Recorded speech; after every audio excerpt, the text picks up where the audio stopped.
आज़मी साहब, मुस्लिम युवाओं के साथ साजिश हो रही है, युवाओं को नशे का आदी बनाया जा रहा है, नशा बेचने खरीदने के कारोबार में शामिल किया जा रहा है। मुस्लिम युवा रात भर नशे में बिजी रहते हैं, रात भर नशा करते हैं, दिन भर सोते हैं। आपको इसका वो मिला क्या, हल्का सा भी टोह मिली क्या, जिसे कहते हैं हमारी भाषा? देखिए, सबसे ज़्यादा आपत्तिजनक जो बयान है वो मदनी के चेले और ममता जी के राइट हैंड फरहाद साहब ने, जो मेयर हैं और वहाँ की तमाम मुस्लिम तंजीमों के अध्यक्ष बने हुए हैं, और उनके संरक्षण में वहाँ पर सारा गेम होता है, उन्होंने दिया है। ये बयान क्यों दिया है?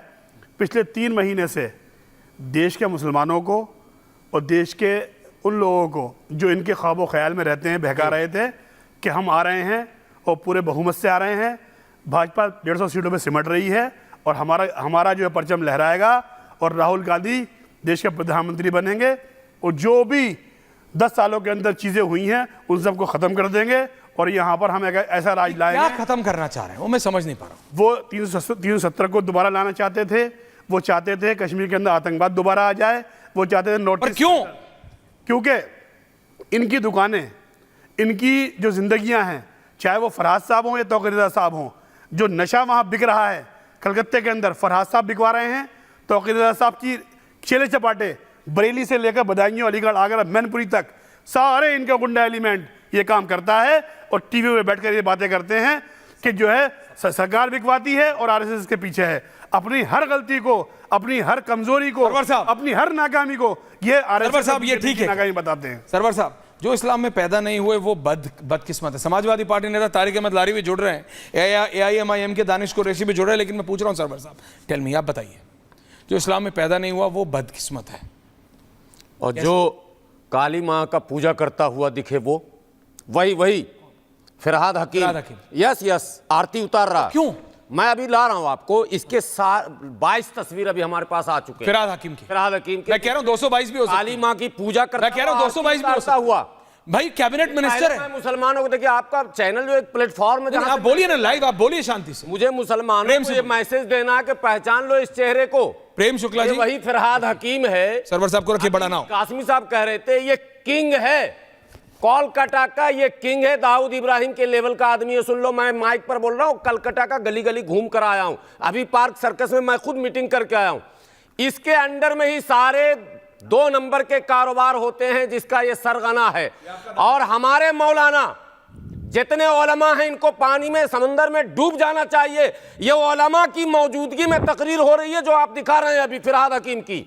उलमा की जमात है, पता नहीं कौन कौन सी जमात है, उन्होंने चीफ गेस्ट बुला लिया इस फरहाद हकीम को। नहीं, इस फरहाद हकीम को, ये कलकत्ता के पहले मुस्लिम मेयर हैं, ममता सरकार में मंत्री हैं, टीएमसी के प्रमुख अल्पसंख्यक नेता हैं। उलमा से बड़ी हैसियत किसी की है क्या? मैं कहता हूं धर्मगुरु तो धर्मगुरु होता जहां शासक वर्ग झुकते हैं।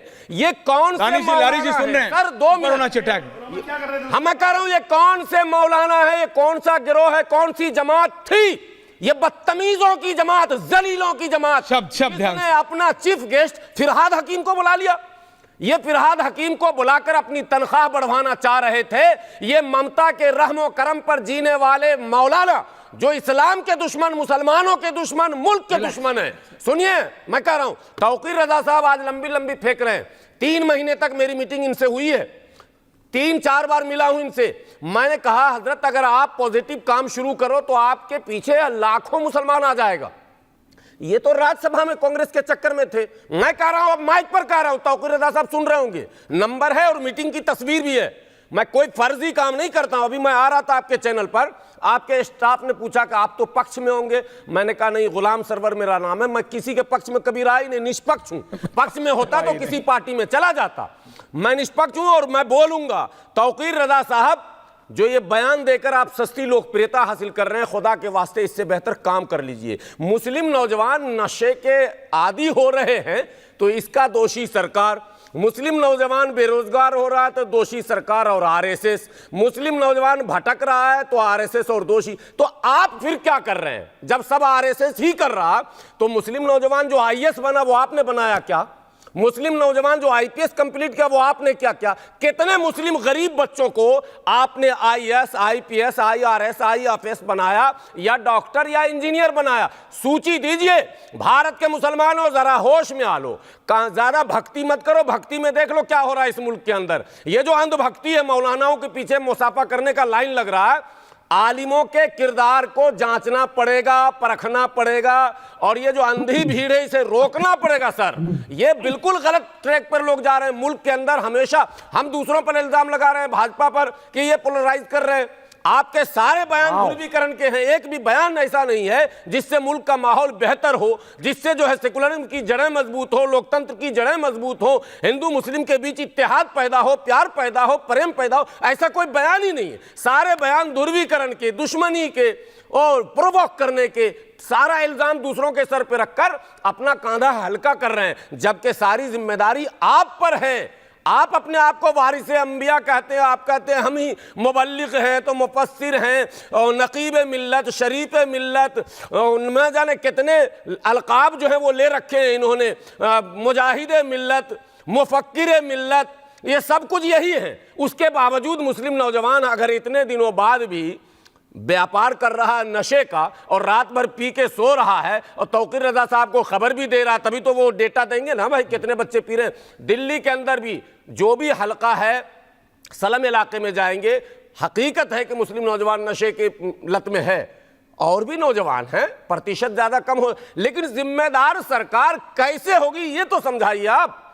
सरकार अगर पुलिस के संरक्षण में हो तो पुलिस के संरक्षण में सारे कारोबार हो रहे हैं, ये कोई ढकी छुपी चीज है? इसमें आप आरएसएस को इल्जाम लगा रहे हैं। आप प्रशासन से कहिए कि अमुक जगह पर यह शिकायत मिली है, आप कार्रवाई कीजिए, और यदि कार्रवाई नहीं हो तो उस जो एप्लीकेशन आपने दिया, जैसे हम मेमोरेंडम देते हैं सरकार को, मॉब लिंचिंग हो रही है, हमने मेमोरेंडम दिया, जो बुलडोजर चल रहा है हमने मेमोरेंडम दिया, हमारे पास वो सारी चीजें मैं फाइल में लेकर आया हूं।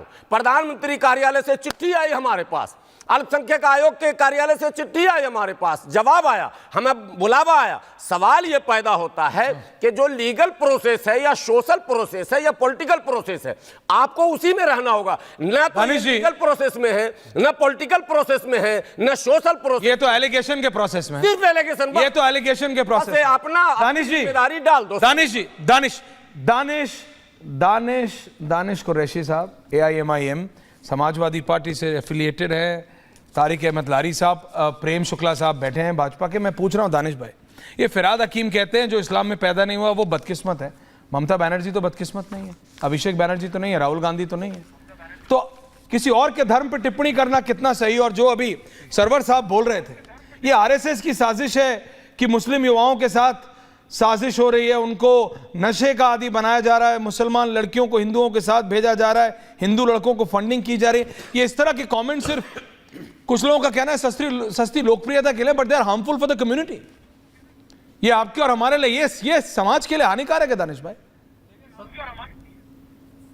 ये आप राजनेताओं को खड़ा होना पड़ेगा। देखिए, सबसे पहले तो गुलाम सरवर साहब का अपना जो भी व्यू है उसके ऊपर, उस पर तो मैं कोई टिप्पणी नहीं करूंगा। हाँ। लेकिन RSS के मामले में हम सन 47 से महात्मा गांधी की हत्या से आज तक देखते आए हैं इस तरीके के मामले हुए हैं। हमने इस मुल्क में 1992 भी देखा, और बाबरी मस्जिद ढहाने के मूवमेंट में राजनीतिक पार्टी तो थी, लेकिन उसके अलावा जो उसकी मदर ऑर्गेनाइजेशन थी और उसकी जो भगिनी संस्थाएं थी वो कौन थी?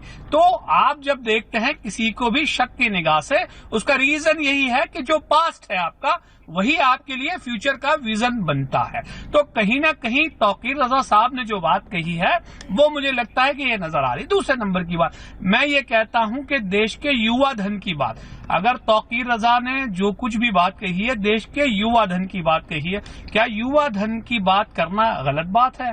क्या पंजाब, उड़ता पंजाब आप हमने नहीं सुना, नहीं देखा हमने? क्या गुजरात के अंदर में अदानी के पोर्ट पे, वो पोर्ट जो मोदी सरकार ने रखा था उसमें हजारों टन ड्रग्स वहां से लोड होता है और बाहर से आता है? ये तो वो होता है जो पकड़ा जाता है, और कहीं इतना सारा होगा जो पकड़ा नहीं जाता, जो निकलता है, जो आम नौजवान तक पहुंचता है। तो मैं ये कह रहा हूं कि उसके ऊपर सख्ती के साथ पाबंदी, इतनी सख्ती होनी चाहिए कि अगर कोई भी इसमें लिप्त पाएगा इस नशे के मामले में तो उसको फांसी की सजा मिलनी चाहिए, क्योंकि जो मुल्क के नौजवानों को बर्बाद करने नहीं, पर तौकीर रजा ठीक कैसे हैं? वो चाहे किसी मजहब में हो, किसी धर्म में हो, प्रशासन के किसी नहीं, अब आपने घुमा दिया लास्ट में जाके। नहीं, लास्ट में जाके आपने सब कुछ गोल गोल कर दिया, बिल्कुल ठीक कर दिया।